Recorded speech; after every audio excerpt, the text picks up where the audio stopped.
नमस्कार दोस्तों, मैं आलोक कुमार चैन ट्यूटोरियल्स बिलासपुर में आपका फिर से एक बार स्वागत करता हूं।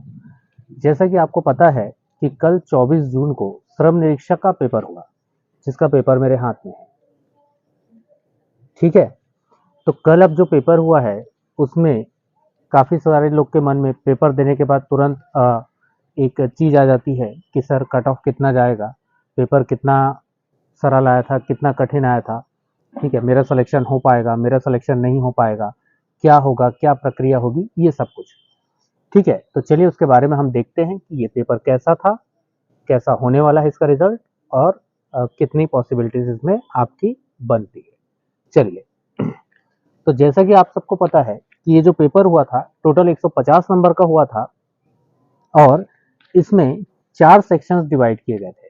जैसा कि आप इस पेपर पर देख भी सकते हैं, 4 सेक्शंस जो थे वो इस प्रकार से हैं। मैं पढ़ के आपको बताता हूँ।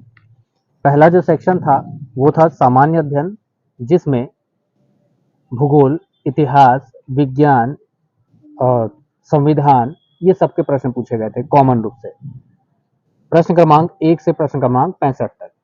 इसके बाद जो दूसरा सेक्शन था वो दूसरे सेक्शन में कंप्यूटर की सामान्य जानकारी पूछी गई थी। इसके 20 क्वेश्चन आए थे, 20 क्वेश्चंस। उसके बाद था योग्यता परीक्षण, जिसमें हिंदी, इंग्लिश, छत्तीसगढ़ी, मैथ्स और रीजनिंग के प्रश्न पूछे गए थे। उसके बाद था श्रम विभाग से संबंधित जानकारियां, जिसमें कि 15 क्वेश्चन थे। ठीक है, ये थोड़ा सा एक अलग था, बाकी सब तो ऑलमोस्ट सेम था। अब देखिए, पेपर होने के बाद जैसे ही मैंने फेसबुक को खोला और फेसबुक पे जैसे ही मैंने उनके कमेंट्स और ये सब मैंने पढ़ना शुरू किए, तो उसमें मुझे जो बातें देखने को मिली, अप्रोक्सीमेट सभी में यही बातें देखने को मिलती हैं। पेपर बहुत सरल था। कुछ लोग आएंगे निगेटिव कमेंट्स करने के लिए, पेपर में सेटिंग हो गई, पेपर में ये हो गया, पेपर में वो हो गया, इधर उधर की बातें, है ना। ओवरऑल मैं बताऊं तो ये पेपर जो था, अपने अनुभव के आधार पर बता रहा हूँ, ये पेपर ना तो कठिन था ना तो सरल था, एवरेज पेपर था। हमेशा एक बात याद रखें, ना तो कोई पेपर बहुत कठिन होता है और ना ही कोई पेपर बहुत सरल होता है, वह एक एवरेज पेपर होता है।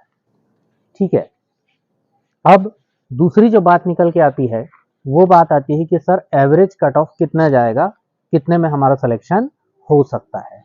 तो देखिए, बात नंबर 1 कि पदों की संख्या केवल 34 थी, लगभग 34 पद थे इसमें। ठीक है, तो नो डाउट जो कट ऑफ है वो तो हायर जाएगा, ये तो तयशुदा बात है, क्योंकि कम में सिलेक्शन आपका होगा नहीं, क्योंकि क्या है कि पदों की संख्या कम है।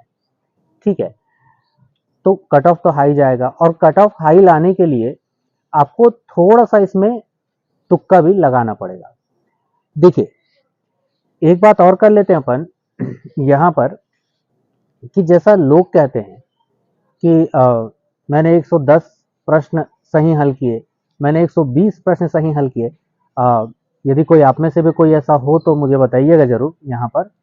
ठीक है, एक्चुअल में बताऊं कि कोई बच्चा व्यापम के एग्जाम में कितना ही पढ़ा लिखा क्यों ना हो, अच्छे से अच्छा बच्चा भी, अच्छे से अच्छा तैयारी करने वाला भी, 5 साल 6 साल से तैयारी करने वाला भी ऑन एवरेज 70 से 80 क्वेश्चन के बाद टैंक कर देता है। मैं फैक्ट बताऊं और ये वो लोग जान रहे हैं।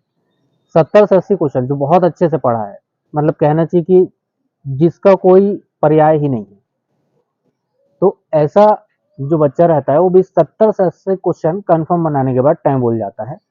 और उसके बाद तो एलिमिनेशन मेथड चलता है, 4 में से एक काटा, दूसरा काटा, ये 2 के बीच में पॉसिबिलिटी है। इसे कंफर्मेशन नहीं कहा जाता, याद रखिएगा। ठीक है, थोड़ा तो रिस्क खेलना पड़ता है जहां पदों की संख्या कम होती है। फिर भी ऑन एवरेज यदि लिया जाए तो 110 115 के ऊपर ही सिलेक्शन मेरे हिसाब से इसमें जाना चाहिए और ऊपर जाना चाहिए। ठीक है, एक अप्रोक्सीमेट इतना जाना चाहिए।